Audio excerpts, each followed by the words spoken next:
26 വർഷത്തെ വിശ്വാസം, ലക്ഷക്കണക്കിന് സന്തോഷകരമായ ദാമ്പത്യങ്ങൾ. കല്യാണം എന്നാൽ കേരള മാട്രിമോണി തന്നെ.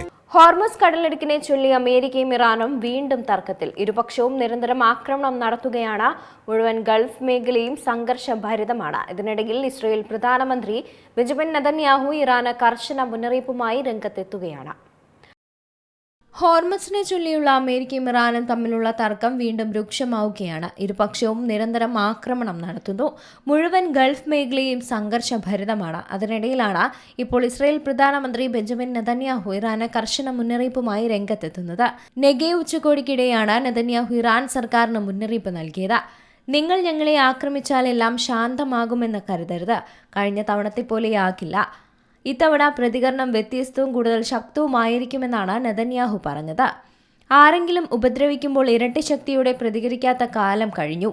ഇറാന്റെ തിന്മയുടെ അച്ചുതണ്ടിനെതിരെയാണ് തങ്ങൾ അത് ചെയ്തത്. നമ്മെ ഉപദ്രവിക്കാൻ പോകുന്നവർക്കെതിരെ ഞങ്ങൾ അത് തുടരും. ഇതാണ് ഞങ്ങളുടെ രീതി എന്നായിരുന്നു നെതന്യാഹുവിന്റെ മറുപടി.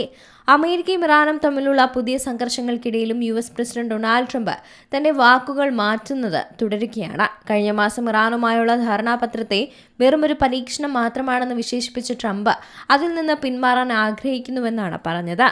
ആദ്യം കരാറിൽ ഒപ്പുവെച്ച് പിന്നീട് അന്തിമ കരാറിലേക്ക് കടക്കുക എന്നത് അമേരിക്കയിലെ ഒരു സാധാരണ തന്ത്രം മാത്രമാണ്.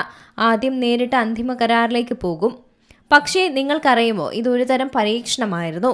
അവർ അതിന് തയ്യാറായിരുന്നില്ല. ഈ പരീക്ഷണത്തെ മാനിച്ചില്ല എന്നാണ് ട്രംപ് പറഞ്ഞത്. കഴിഞ്ഞ മാസം മാത്രമാണ് ഇറാനും അമേരിക്കയും തമ്മിൽ വെടിനിർത്തൽ കരാറിലെത്തിയത് എന്നത് ശ്രദ്ധിക്കേണ്ടതാണ്. ഈ കരാർ പ്രകാരം ആണവ വിഷയങ്ങളിലെ ചർച്ചകൾക്കായി 60 ദിവസത്തെ സമയവും നീക്കിവച്ചിരുന്നു. എന്നിരുന്നാലും ഈ കരാർ ഇപ്പോൾ പൂർണ്ണമായും തകർന്നിരിക്കുകയാണ്. മിഡിൽ ഈസ്റ്റിൽ ഇരുവശത്തു നിന്നും വ്യോമാക്രമണങ്ങളും പുനരാരംഭിച്ചിട്ടുണ്ട്. International desk, Zee Malayalam news. ഏറ്റവും പുതിയ വാർത്തകളും വിശേഷങ്ങളും വിരൽ തുമ്പിലറിയാൻ സീ മലയാളം ന്യൂസ് എല്ലാ ഡിജിറ്റൽ പ്ലാറ്റ്ഫോമുകളിലും ലഭ്യം.